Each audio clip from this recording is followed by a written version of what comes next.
Olá, tudo bem? Então, eu vim aqui para dar continuidade, né, à aula que foi ministrada anteriormente. Acredito que já está passando para vocês aí o slide, né? Já está aparecendo.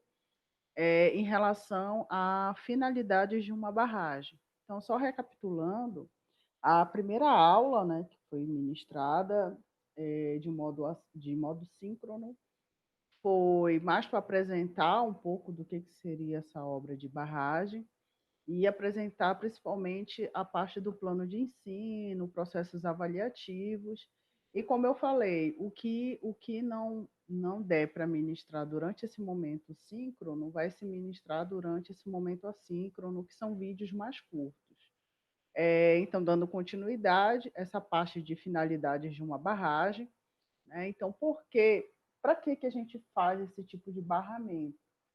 Um dos principais motivos, principalmente aqui da região norte, é em relação ao potencial hidrelétrico da região. A gente já sabe, devido à grande quantidade de rios, vazão dos rios, já existe por si só um grande potencial para essa região. Aqui existe um mapa, né, que é a fonte até atualizada da ANEEL 2020, onde a gente pode observar que, vou aqui alterar o ponteiro, que aqui agora dá, que cerca de 43% desse potencial está aqui na região norte. E dentro desses 43%, que é relativo a 113 gigawatts, apenas operado ou construído, a gente tem só 4%. Estudado, por ser uma obra complexa, o tipo de barramento, apenas 16%. E estimado, 23%. Tá? A gente consegue observar que as outras regiões, o potencial é menor, né? E grande parte, por exemplo, aqui na região Nordeste, desses 11%, 4% já estão em operação ou construídas, né? Está em construção. Aqui na região Sudeste, né, 16% só do potencial nacional. E 8% já está ou em operação ou em construção. Aqui na região Centro-Oeste, 14% e apenas 3% operado ou construído. E na região Sul, aqui 16%, sendo que 7% já está em operação ou em construção. Né? Desse total dessa matriz de potencial hidrelétrico, que é em torno de 260 gigawatts, 26% apenas já foram, já estão em operação ou estão em construção. Né? O estudado, que é aquele que ainda está nas fases de projeto, 37%, e estimado, ou seja, é algo que ainda nem iniciou o estudo, cerca de 37%. Como introdução dessa disciplina, assim, bastante interessante para a nossa região, aqui mais uma foto, né, da obra de Belo Monte, que foi uma verdadeira escola mesmo para todo esse aprendizado nessa área de barragem, diversos materiais, muita logística, muita interface de uma área com a outra. Né? Então, a gente percebe, por exemplo, que eu tenho interface de geotecnia com o concreto já faz interface com a eletromecânica e assim por diante. Então, daí é que vem toda essa complexidade. Né? E sem a geologia também, nem um dique, nem uma barragem, nem uma tomada d'água, nem uma turbina poderia vir a ser construída ali. Basicamente, existem dois tipos de barragem. Né? A barragem que a gente diz de regularização, né? Onde eu posso construir uma barragem de regularização para regularizar o regime hidrológico do rio, onde ele não tem um regime permanente, ele oscila ao longo do ano. O nosso objeto aqui da disciplina, que é o aproveitamento hidrelétrico, e em relação à navegação, né? Onde eu construo essa barragem de regularização para, assim, ter um rio navegável, ter um rio que vai ter navegação ali naquele rio. Tá? E a barragem de retenção. Bom, a barragem de retenção ela é uma outra classificação de barragem, onde principalmente eu vou reter a água para evitar inundações, então um desses é esse objetivo, reter os sedimentos, né? Esse sedimento pode ser o próprio sedimento do rio, tem exemplos, por exemplo, do Rio Madeira, onde tem alto potencial de sedimento em suspensão daquele rio, e, por último, aqui, reter resíduos industriais e de mineração. Aí eu faço um adendo, por quê? Porque essas barragens de rejeito, vamos dizer assim, de indústria e de mineração, elas têm a mesma premissa geotécnica das barragens de aproveitamento hidrelétrico. Muitas vezes, até o método construtivo é muito semelhante. Então, controle tecnológico, fiscalização, tem o projeto, tem o órgão que vai fazer o quê? Vai fazer a construção. Então, é muito parecido. Por que eu estou falando isso? Porque a nossa região ela tem uma grande probabilidade também de reter esses engenheiros formados na região. Então, você tendo um conhecimento sobre esse tipo de barragem que a gente está estudando agora, vai te possibilitar a ter uma base na hora de ir para uma obra também de mineração.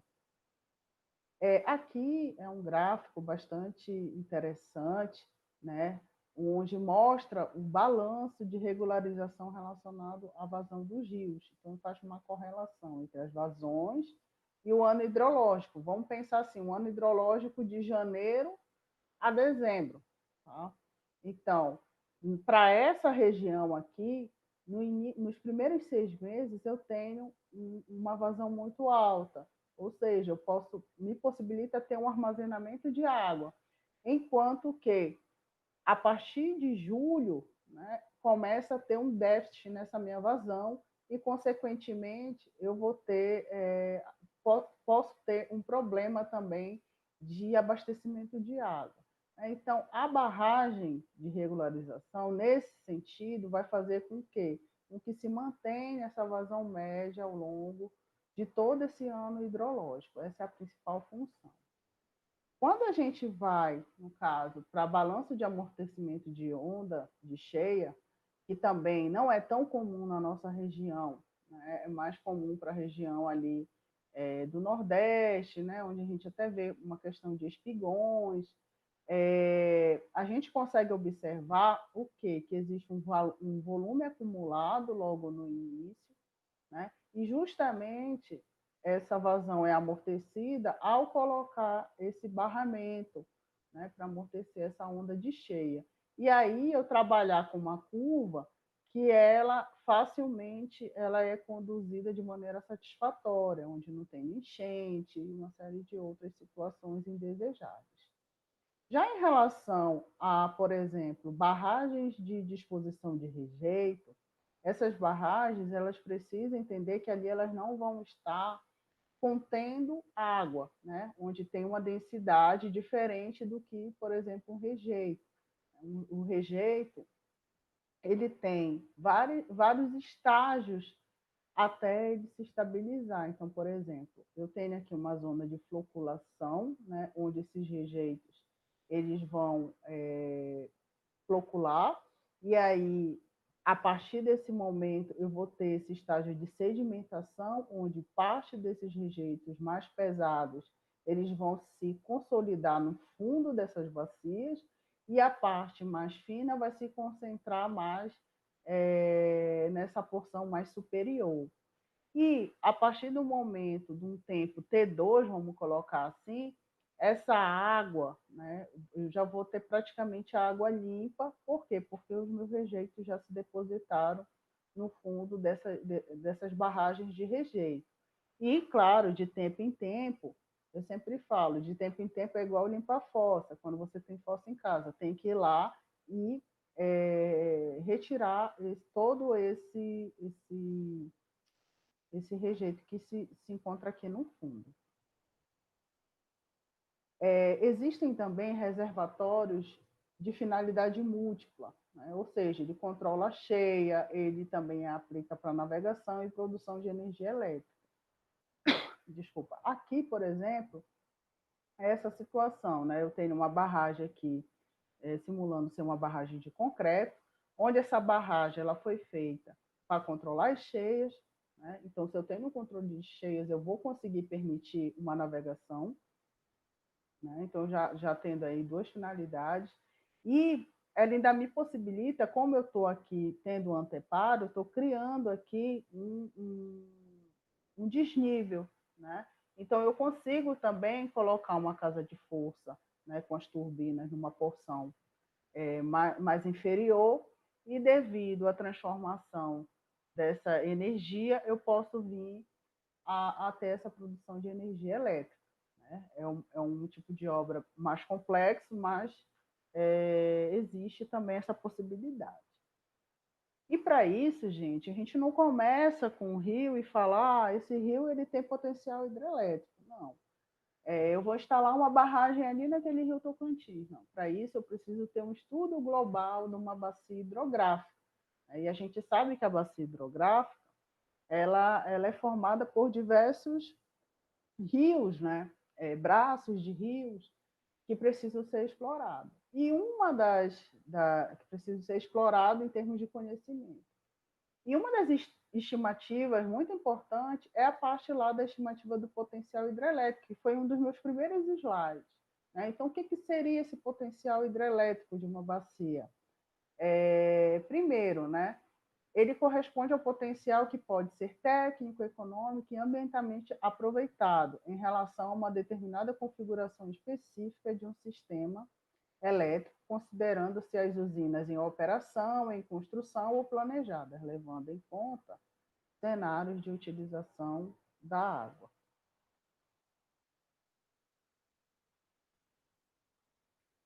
Bom, gente, para a gente começar a pensar em como se inicia, né, a construção de uma barragem, ela se inicia muito antes a própria construção. Assim como obras comuns, né, de engenharia civil, sempre tem a parte do projeto preliminar, o projeto básico, que seja.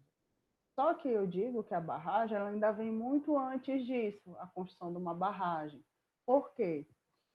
Porque existem 4 fases, basicamente, para construir uma barragem. Existe o inventário, né, que é o primeiro item, para vocês terem só uma ideia de tempo, de linha de tempo.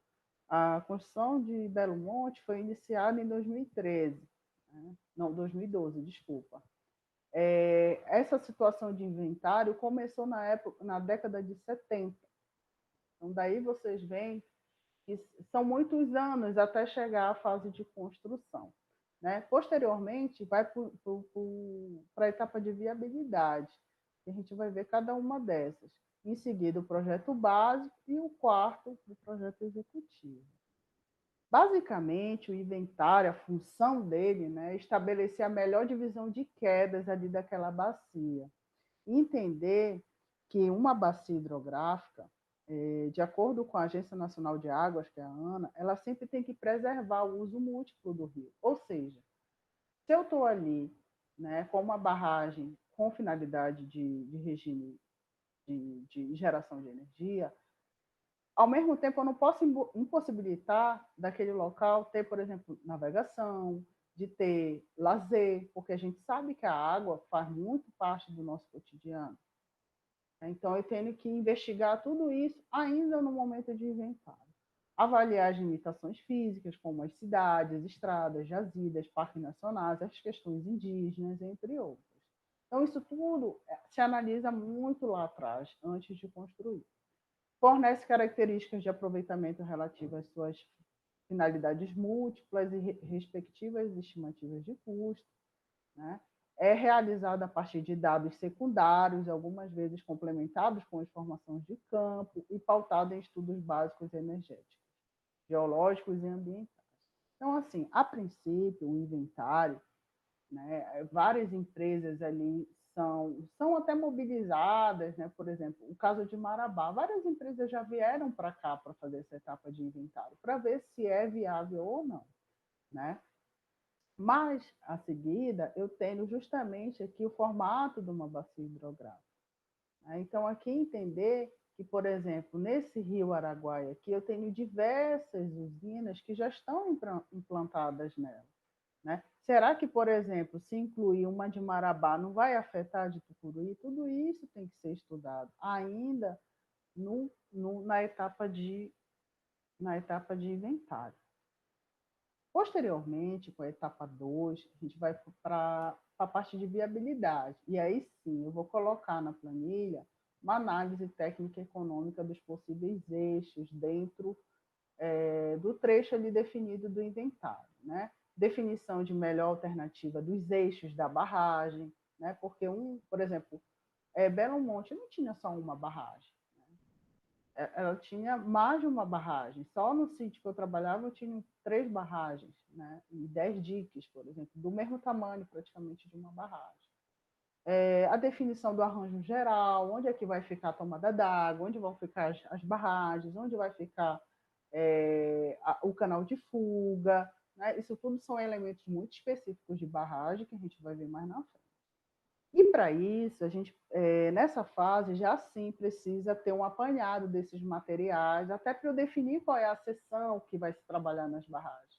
Né? O quanto de material tem de solo, onde eu vou extrair a rocha, tem rocha no local, tem rio para dragar, a areia é boa para dragar, então tudo isso eu tenho que fazer um apanhado da caracterização dos materiais. Né? Verificar se tem alguma falha geológica proeminente, importante, né? Verificar a estabilidade de taludes naturais, então eu já percebi ali que tem talude que está escorregando, né? E a possibilidade de assoreamento. E aí, como etapa 13, a gente tem o projeto básico. Nesse projeto básico, é como se fosse uma definição já final da obra. É aí que já são elaborados parte desse projeto de engenharia. Quando a gente fala projeto de engenharia, não quer dizer que é só aquela planta, não. Né? Então, lá eu vou ter memoriais descritivos, eu vou ter as especificações técnicas, ou seja, quais são os materiais que vão ter ali, como é que foi feito o dimensionamento, qual é a caracterização dos materiais. Aí sim eu vou ter as plantas e cortes, vou ter o cronograma de execução de obra. Né? Então, isso tudo faz parte de um projeto de engenharia. Tendo esse projeto de engenharia, aí sim vai se conseguir, por exemplo, colocar essa obra para licitação, né? Para saber quem vai construir, quais são as empresas que vão construir, qual é a empresa que vai fiscalizar, qual é a empresa projetista, porque assim, gente, a obra de barragens ela é tão complexa que existem vários atores. Então, talvez agora ainda fique muito nebuloso, mas basicamente existe assim uma empresa ou um consórcio, que é um conjunto de empresas que constrói, né, que tem que ser diferente de quem vai fiscalizar. Então, existe outra licitação para quem vai fiscalizar a obra. Né? Esse quem vai fiscalizar vai representar quem? Os donos da obra. Né? E existe o projetista. Já antes era totalmente inaceitável o projetista ser a mesma empresa do construtor, mas, por exemplo, o Belo Monte foi assim. Né? Então, não vou julgar nesse momento. Eu, praticamente, assim, eu não acho tão interessante, mas superou minhas expectativas. Tá? Então, no desenvolvimento do projeto básico, deverão ser mantidos os principais itens fixados no edital de licitação. Né? E quais são esses itens? Por exemplo, o nível d'água montante. Então, isso não pode mudar depois. Tem que permanecer isso, porque é aí o nível d'água montante máximo é que vai o quê? Fazer a questão das cristas da barragem, qual é a cota final das barragens. O N adjusante, a mesma coisa. A potência mínima, porque a potência mínima é que vai me oferecer como um produto a geração mínima ali para não se ter prejuízo. E as coordenadas geográficas também dos elementos. Né? Aqui é um custo de uma seção, né? Uma seção de barragem, onde eu tenho aqui o nível da água maximoro, que aqui, o que eu quero levar em conta? Que a última década milenar foi 97,5, né? Esse nível d'água de montante. O nível d'água normal é 97, e o nível d'água mínimo operacional, para gerar o mínimo de energia, é 94,78. Então, esses parâmetros eu não posso modificar.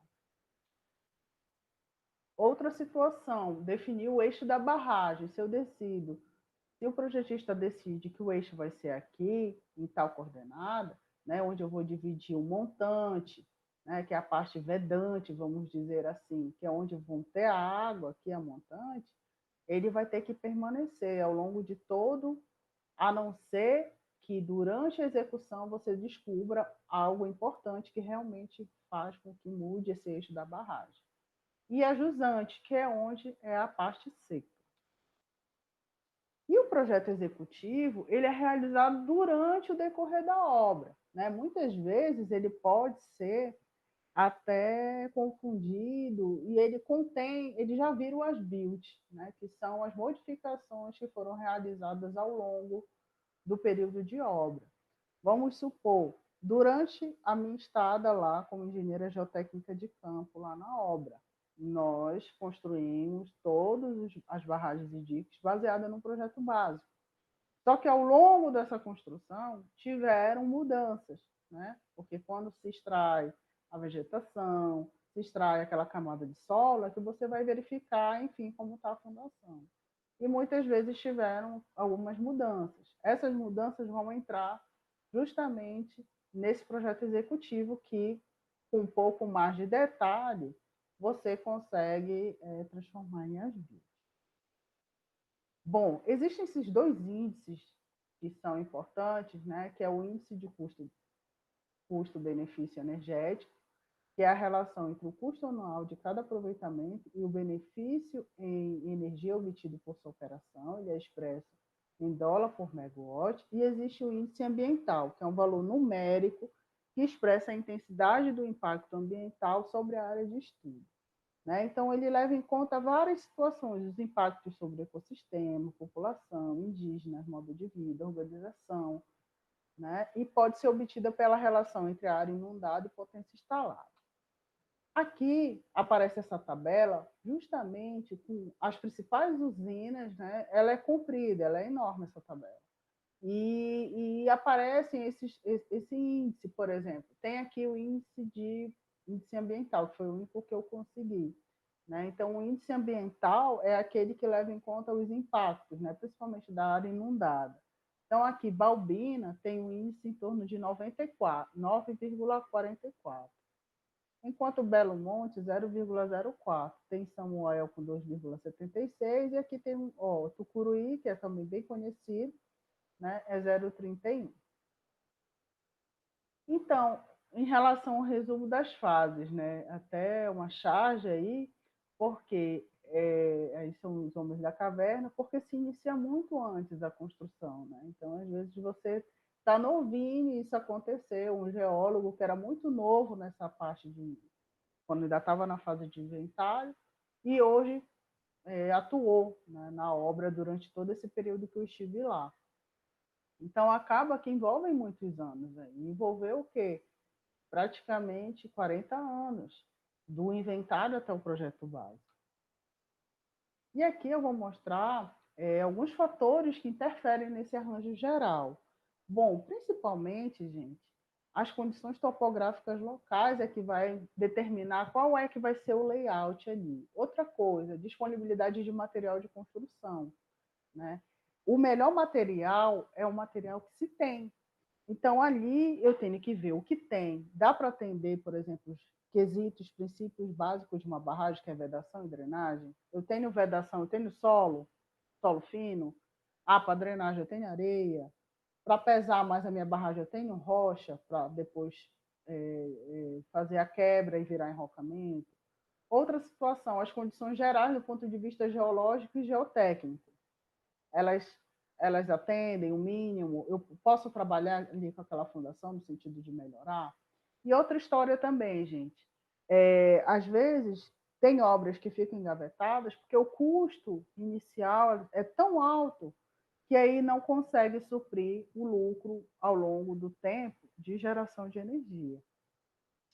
Aqui, gente, eu coloquei a título de incentivo e de conhecimento mesmo, algumas atribuições, né, que o engenheiro geotécnico tem em barragens. Aqui eu estou colocando como fiscal, tá? Como uma fiscalização. Eu sempre digo que o fiscal ele tem que saber mais do que o construtor, até para ele poder cobrar. Então, eu coloquei olhando por essa ótica. Então, ele vai o quê? Controlar a qualidade da execução dos aterros de barragem. É isso que vai oferecer sucesso aí.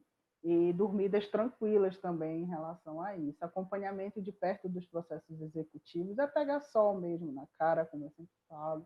Execução de trincheiras de inspeção, então não ser um engenheiro preguiçoso, tem que acompanhar essas trincheiras, porque ali a gente vai ver várias fotos, é ali que se vai ter o retrato do aterro que foi construído, né? Os checklists dos serviços, relatórios de não conformidade, participação efetiva de reuniões de controle e qualidade de obras. Isso é muito importante, porque às vezes a gente acha que o engenheiro ele serve só para estar na obra, mas tem momentos que você vai ter que lidar com outras pessoas, numa sala de reunião, num ambiente tenso. Então, tudo isso faz com que você até tenha um progresso na sua carreira dentro da obra, né? Elaboração de relatórios, de acompanhamento, relatório técnico, métodos construtivos. Então, gente, tem uma hora que a gente tem que parar com isso de falar que engenheiro não precisa saber escrever. Não, ele não só precisa saber ler, entender, mas também ele precisa saber argumentar, ele precisa saber se defender. E muitos desses relatórios são obrigatórios, tá? Tem alguns relatórios de controle tecnológico que você tem que analisar, então envolve estatística, tá? Ter uma proximidade, ter um bate-papo com os profissionais do projeto, do construtor, né? Então, não dá para você trabalhar sozinho. E aqui eu coloquei esses dois últimos que eu digo que são primordiais, né? Que é escutar a sua equipe, escutar os anseios, sem pressa, as dúvidas, os problemas interpessoais. Muitas vezes, você é líder de uma equipe e nunca escutou um problema da pessoa que está trabalhando com você, né? Então, às vezes, ela só quer isso, ela só quer 5, 10, 15 minutos, meia hora para conversar contigo. Então, você tem que estar atento a isso, né? Motivar a sua equipe, liderar com respeito. Eu acho essa palavra primordial, o respeito, né? Valorizar a sua equipe, ter paciência e conversar. Conversar, conversar e conversar.